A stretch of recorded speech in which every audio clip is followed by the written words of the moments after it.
Abençoados e abençoadas, graça e paz. Olha eu aqui de novo para gravar mais uma pérola da graça de Deus, a sã doutrina, a palavra da verdade, as boas novas, a palavra que faz com que reinamos em vida, esta palavra que nos faz crescer a cada dia no conhecimento de Deus, esta palavra que nos leva a submeter-se tão somente ao Espírito Santo de Deus que habita no nosso espírito. Somos filhos de Deus, temos essa consciência, não temos mais sentimentos de culpa, consciência pesada, quando lá estávamos, querendo agradar a Deus, mas agradando aos homens, seguindo os preceitos dos homens, debaixo de rudimentos, buscando autojustiça. Era assim que vivíamos, achando que tínhamos uma liberdade, mas não. Hoje sim, temos liberdade no Espírito. Queridos, o tema de hoje é: desperte, filhos de Deus, acorde, saia dela, filhos meus. Eu quero ler em Atos capítulo 7, versículo 48. Mas o Altíssimo não habita em templos feitos por mãos de homens. Querido, não importa se foi um templo construído para tal fim, ou um espaço físico alugado ou comprado para que ali pudesse se reunir. Não, esses espaços físicos Deus não habita. Não, nunca foi, não é e nunca será templo da habitação de Deus. A religião engana os filhos de Deus dizendo que lá é casa de Deus, que lá é o lugar de se buscar a Deus. Como buscar a Deus se Deus habita em nós? Como pode isso? Como esses lugares são templos de adoração? Se lá tem ritos, se lá tem liturgias, cerimoniais, achismo dos homens e seus preceitos, tem seus interesses e suas conveniências. Se Deus é Espírito, e os que o adorem, adoram em espírito e em verdade. Não há necessidade de materialização da fé para se adorar a Deus. O culto a Ele é racional, é com o entendimento, e não da forma como muitos fazem dentro desses lugares. Eles lá dizem que para você se salvar, você tem que ter um pastor, um templo, e participar de todo esse conjunto de ordenanças. Sem isso, não há salvação. Então as pessoas, elas começam a dizer: eu tenho que ter um pastor, eu tenho que ter um templo. Eu conversando com um seguidor do meu canal, ontem nas ruas, aí ele disse que conversando com um irmão meu, de carne, que é pastor batista, disse para ele que eu estou errado em afirmar que não se deve congregar. Ele disse: não, eu tenho que ter sim uma congregação, eu tenho que ter um lugar para ir, e isto eu faço segundo ele. Chego lá, me assento e participo do culto de adoração a Deus. Aí eu disse para esse amigo meu, que hoje acompanha o meu canal, quando estou com ele, ele conversa tudo comigo, mas menos isso. Ele não é bobo de tocar nesse assunto comigo. Ele fala sobre política, fala sobre família, mas menos sobre o entendimento, a revelação do Evangelho eterno, da graça de Deus.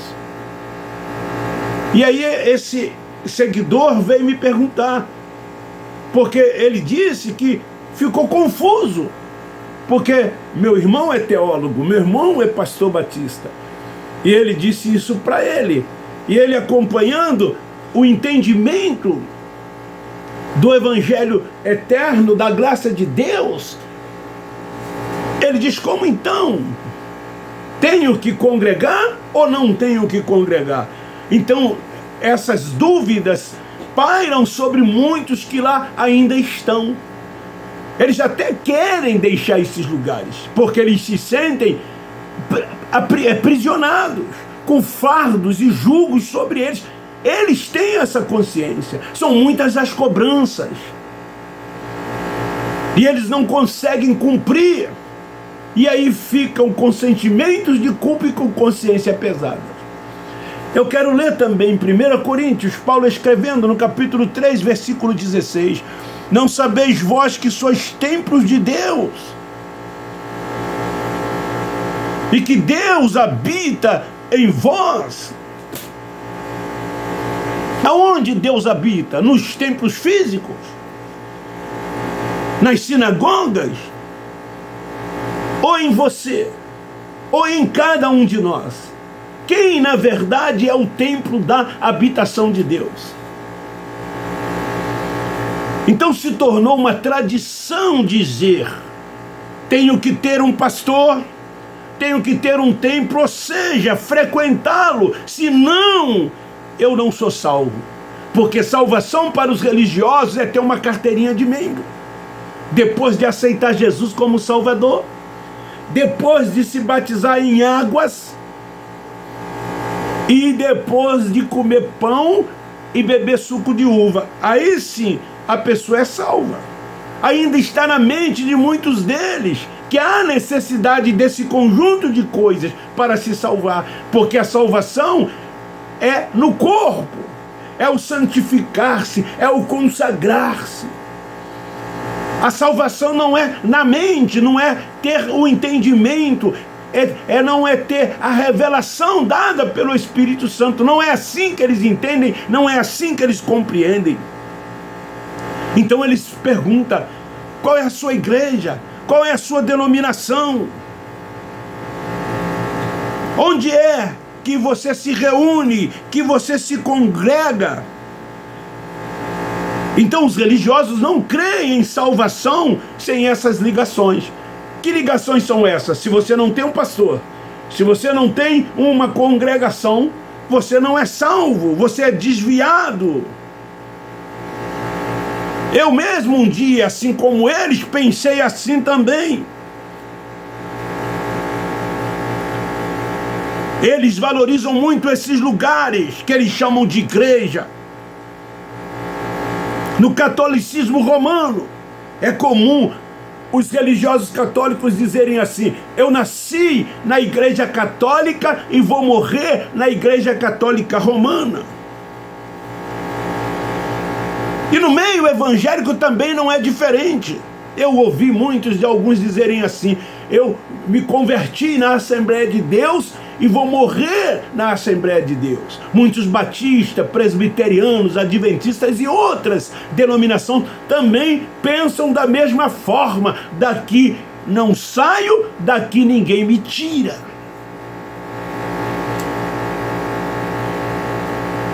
O que faz essas pessoas frequentar esses lugares? É o medo das pessoas do diabo como um ser espiritual. É o medo das pessoas de um inferno suposto, ensinado por eles como um lugar de tormento eterno. É medo da morte. A maioria dos frequentadores desses lugares tem medo da morte, porque eles não sabem ou não têm convicção, certeza de que são salvos. Para onde eles vão? Porque ora estão salvos e ora não estão salvos. Esses líderes religiosos, eles implantam medo, pavor e terror aos filhos de Deus. Ninguém é salvo, eu quero te dizer, por ter um pastor. Ninguém é salvo por frequentar um templo religioso ou pertencer a uma denominação evangélica ou por ser membro desses lugares. Isso é uma grande mentira, eu posso te afirmar, do sistema religioso para te aprisionar, porque eles têm interesses e têm conveniência. Os líderes religiosos, eles querem primazias, status, viverem vidas boas, desfrutarem das delícias desta terra. Talvez você diga assim, você está sempre falando nisso. Sim, eu vou sempre falar, porque é uma verdade, e os filhos de Deus têm que despertar. Como Paulo disse, desperte tu que dorme dentre os mortos, e o Espírito te esclarecerá.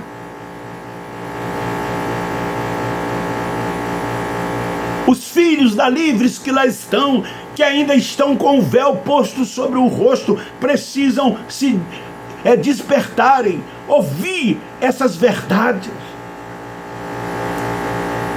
A fé vem pelo ouvir, o entendimento vem pelo ouvir. O Cristo Nazareno, quando determinou que os seus discípulos fossem ao mundo de Israel pregar o Evangelho, para que eles pudessem crer na mente, os que crescem seriam salvos.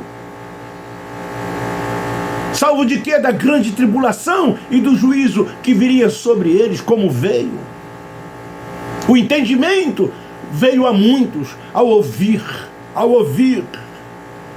É ouvindo que o Espírito Santo trabalha na mente, mas é ouvindo as verdades, a sã doutrina. Não é ouvindo teólogos, não é ouvindo professores de escolas bíblicas dominicais, ou lendo livros reproduzidos da Bíblia, com o intuito que eles têm de faturarem, de ganharem dinheiro.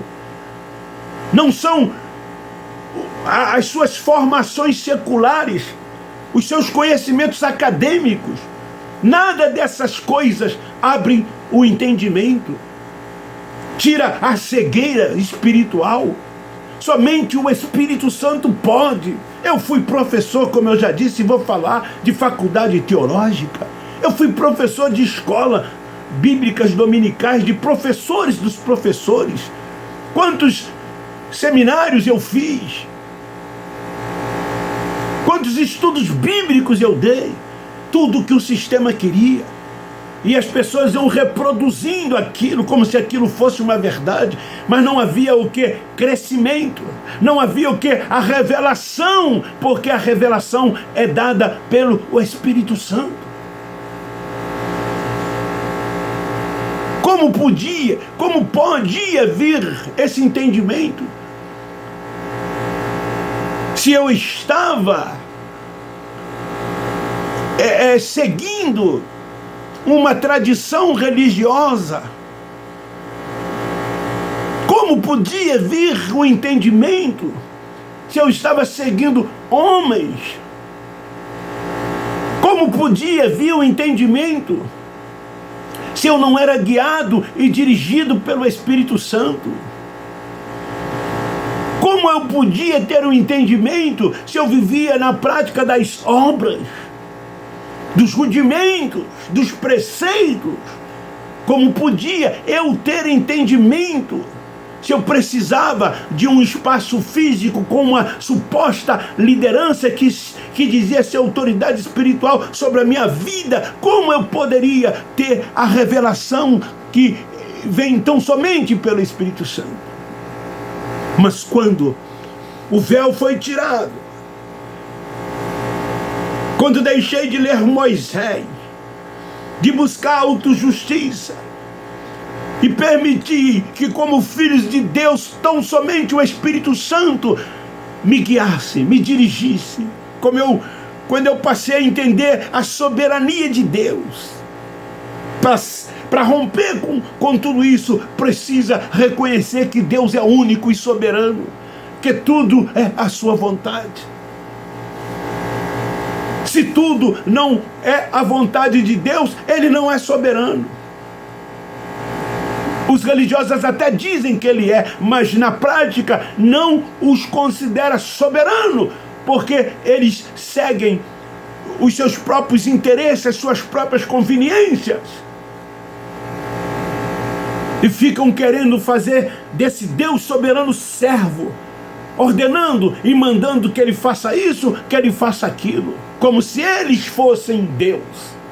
Essa é a mais pura verdade, é a realidade que muitos não querem ouvir, que muitos não querem aceitar.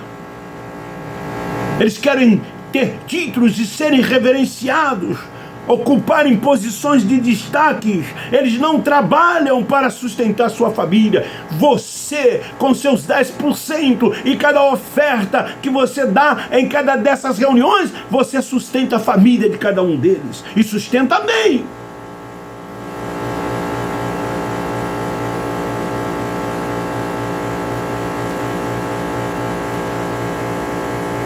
Desperte, povo de Deus, filhos de Deus, acorde, sai desses lugares o mais rápido possível. O Senhor é o Espírito. Nenhum homem foi separado, nenhum homem foi chamado, nenhum homem foi vocacionado por Deus para ter uma autoridade espiritual suposta sobre a sua vida.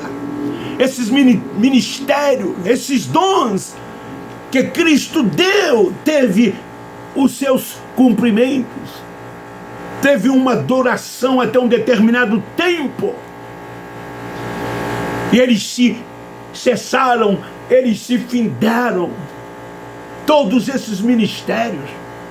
Mas os homens, por interesses e conveniência, dizem que foram chamados e vocacionados por Deus para conduzir um suposto rebanho de ovelhas, quando na verdade nós não somos ovelhas, nunca fomos, nós somos filhos de Deus.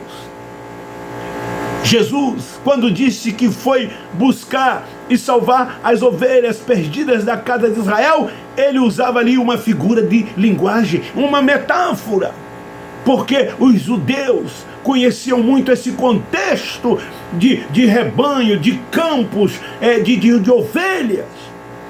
E dentro das suas culturas, Jesus usou uma figura de linguagem para que eles pudessem entender. Eu vim salvá-los.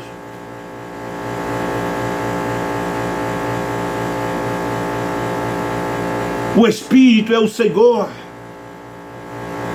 O Espírito habita em você. Você é a morada do Espírito Santo de Deus. Você é o templo da sua habitação. Nós que temos essa revelação, tiramos essa onda. Porque somos livres mesmo. Porque não temos consciência mais pesada, nenhum sentimento de culpa, como os religiosos têm, principalmente, na primeira semana de cada mês, que eles vão lá comer o pão e beber o suco, para ter comunhão, aspas, uns com os outros e com Deus. Aí as acusações vêm, naquilo que eles fizeram por meio da carne, porque eles estão voltados para as coisas da carne, são carnais. Paulo diz que os carnais não discernem o espiritual, mas os espirituais não estão voltados para o mundo da carne, estão voltados para o mundo do espírito. Semeia no espírito e no espírito colhe, produz bons frutos. E não fica aí praticando obras. As obras praticadas pelos espirituais é amar o próximo como a si mesmo, é ajudar quem precisa, quem necessita, é reconhecer que todos são nossos irmãos, não fazemos discriminação e nem acepção de quem quer que seja. As nossas conquistas foram espirituais e são espirituais. E nós procuramos então vivê-las, tomando posse, vivendo e andando por fé, reinando em vida e crescendo no conhecimento de Deus. Beijo no seu coração, um forte abraço. Mas não se esqueça, dê like, me ajude, dê like, por favor. Você que não é inscrito, se inscreva no meu canal. Divulgue, compartilhe. Muito obrigado você que faz isso. E quem ainda não faz, o meu muito obrigado também.